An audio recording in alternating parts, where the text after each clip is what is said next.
I feel a great energy in the room. There's not a lot of you here, but I feel the power of the moment.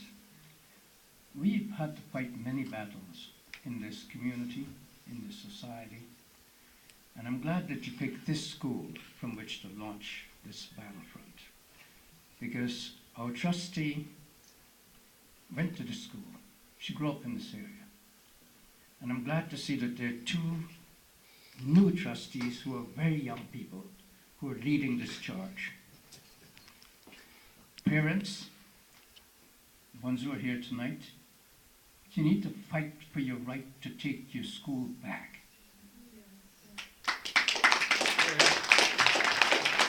We're not going to sit back and let the government destroy a system that they put in place with a trustee board that is elected by you to determine the kind of outcomes in your best interest in the community.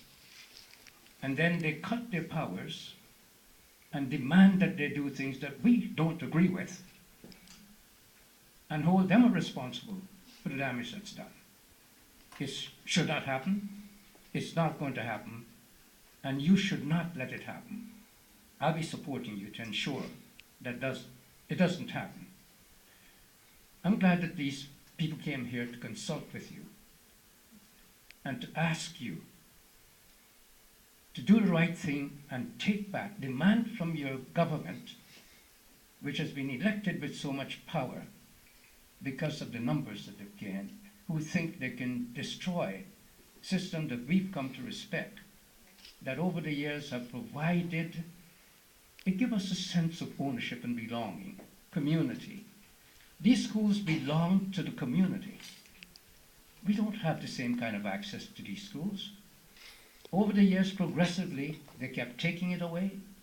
They shut them down, they closed the doors, they bring police officers in them, and they tell you can't come into them. And yet you're in the community, and now they're saying they're going to close them down. Without any real justification. They need to come back and ask us whether we want them closed. But that's not happening. It is really important for us to let these trustees know, and I want to tell you that we're going to battle with you all the way. If you must say no, say no. Because the objective is to remove trustees altogether. When they start to tell you that you can't have wages, you can't have salaries, and they're getting fat dollars, I would like to see the movement where I saw someone came and invited us to participate in signing a petition. I'm not sure what it says. Well, we do need a petition. And we need to get together and start that petition rolling right now to demand that we meet with Liz Sanders, whether it's here or in our offices, and say to her, we're not going to let her do that. And she and the Premier will respect it, because that's the only thing they respect, the vote. I'm happy that the councillor from our area is showing his solidarity with this movement, because we need to get, this is politics. That's what politics is. These people were elected, we voted for them. So why are they telling us that they're going to remove them and bring a management team that they handpick? You can't permit that.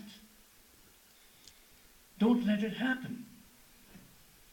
So let's organize the very next meeting, or at least a moment where we can come together and sign some documents demanding some specific things that we want to sit down with you, Ms. Liz Sanders and the Premier, Wynne, and to tell them that we're not going to let them close down, not this school or any of the other ones, until they consult with us.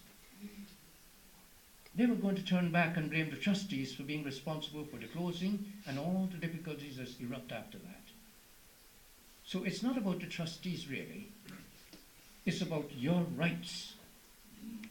And as an earlier speaker said, the whole principle, the fundamental principle of what democracy is all about.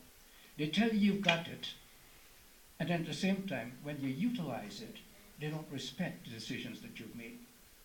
And we can't continue to have that happen. And I won't stand for it. And I want to tell you, I'm going to be here to ensure that you get all the support that you need. And I thank you for that moment. Thank you, Mr. LaRose.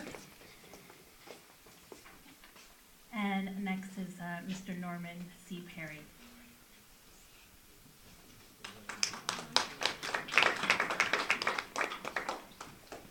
Thank you. It seems to me that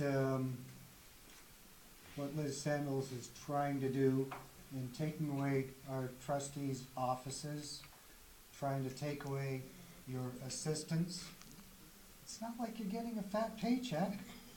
And so they're also cutting in on your budgets to be able to do your jobs for us, because we do want to have the best interest in our children's education. They're setting a very mean precedent by doing all of these cutbacks on your behalf. And so I'd like to see that we don't make all of these cutbacks.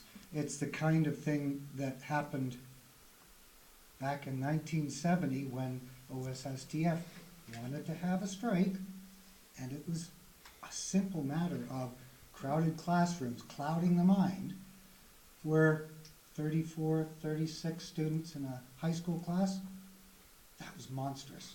32 was going to be the minimum cutback. Well, that helped. That didn't go by. And so we can't let all of these things just pass just because Liz Sandals says so. We are talking about the biggest school board in Canada. We are talking about the biggest school board in Ontario. 72 school boards here. And so we're basically setting the precedent whereby they can do the same kind of thing in any of our 72 school boards. Not good enough. It's not good enough for our kids. It's not good enough for our parents. It's not good enough for our community hubs. It can't happen. That's it. Thank you.